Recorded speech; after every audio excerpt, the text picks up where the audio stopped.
ini kita masih hidup nggak sih? Udah kotor, lumpur, darah semua campur.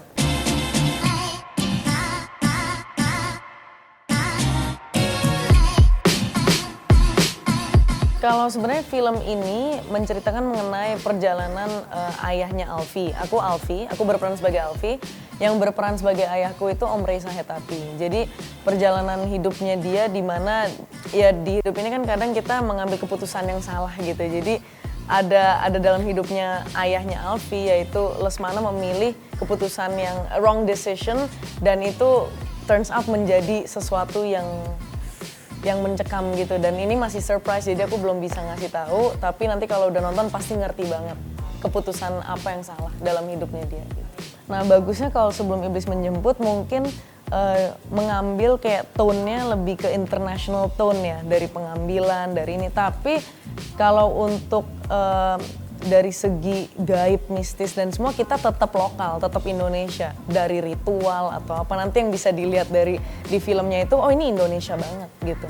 Jadi sebenarnya Sebelum Iblis Menjemput kayak perpaduan antara ada cita rasa lokal tapi juga ada kualitas internasional. Iya, untuk genre horor nih pertama kali sih dan ternyata emang it's very challenging ya. Maksudnya film horor tuh nggak gampang, nggak yang kayak kita harus ketakutan dan cuman yang kayak teriak-teriak, lari gitu enggak. Sebenarnya lebih ke apa ya, emosi, terus drama, terus kalau di film Sebelum Iblis Menjemput juga sebenarnya fisik kita tuh benar-benar diuji banget sih staminanya karena kan di ini bukan hanya sekedar drama horor aja tapi ada actionnya, ada thriller, psychological thrillernya juga. Jadi bisa dibilang ini tantangan banget sih buat aku. Sebelumnya aku nggak pernah mau main film horor karena emang di bayangan aku horor pasti ya kayak gitu-gitu aja, jump scare, terus tiba-tiba muncul dari jendela, apalah yang nakut-nakutin.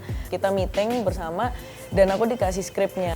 Itu juga aku baca dulu dan Mas Timo kan udah pernah kerja sama aku di film Headshot sebelumnya. Jadi aku tahu banget ciri khas Mas Timo seperti apa, terus taste filmnya, kualitas filmnya seperti apa aku tuh udah tahu gitu. Jadi pas diajak kerja sama lagi ya pasti aku excited gitu dan kali ini horror, thriller, action jadi satu gitu. Jadi it's a complete package lah. Jadi ini sangat berbeda. Nanti kalau udah nonton pasti baru, iya beda banget. Maksudnya dari sinematografinya, dari tone-nya, dari editingnya, dari treatment horornya sendiri itu beda. Bukan yang kayak tiba-tiba lihat sini terus pas gini dung gitu kayak beda gitu. Jadi nggak ketebak, benar-benar nggak ketebak. Maksudnya benar-benar out of the box gitu.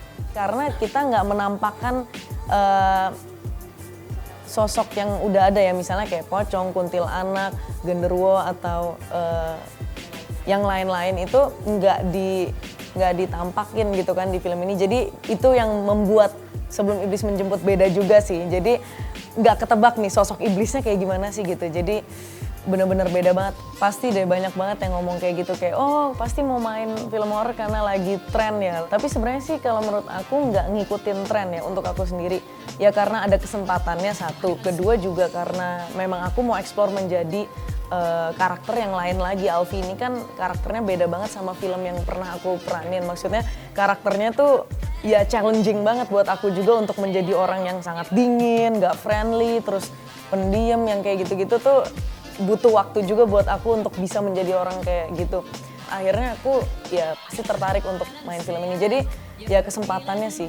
Paling berkesan itu 2-3 hari itu syuting dari malam sampai pagi di hutan terbuka, hutan beneran, hujan-hujanan, basah, kedinginan, gemeteran, terus abis itu bener-bener nggak tahu ini nyata atau enggak sampai yang kayak udah sama Pevita sih itu adegannya kita udah ketawa-ketawa itu jam 3-4 pagi udah nggak jelas, udah bener-bener yang ini kita masih hidup nggak sih? Maksudnya karena kan di adegan itu juga bener-bener yang emang mental kita tuh diuji, udah kotor, lumpur, darah semua campur dan itu nggak diganti selama 3 hari bajunya itu lagi. Jadi selama berapa jam itu hujan-hujanan ya kita basah beneran, itu beneran semua beneran. Setiap hari kita keliling media visit. Pertanyaannya pasti ini dan aku jawabnya enggak sih, enggak ada. Tapi emang beneran enggak ada sih, enggak ada pengalaman mistis sama sekali. Tapi yang bikin kita takut sebenarnya bukan karena maksudnya nggak ada pengalaman mistis, tapi ya kita tetap takut sih, tetap ada rasa maksudnya merinding dan yang lain-lain pasti ada, karena rumah yang kita pakai untuk syuting itu udah 40 tahun umurnya, dan itu dari zaman Belanda atau gimana nggak tahu. Intinya itu benar-benar udah serem banget, 40 tahun nggak ada yang nempatin juga, dan memang lokasi syutingnya juga serem karena di hutan-hutan kan. Jadi rumah itu di antara hutan belantara yang benar-benar mungkin ya kalau nggak ada yang syuting juga nggak akan ada yang kesana gitu kan. Hai Vivanians, jangan lupa nonton film Sebelum Iblis Menjemput tanggal 9 Agustus 2018 di bioskop kesayangan kamu. Bangga Film Indonesia, sampai ketemu di bioskop ya.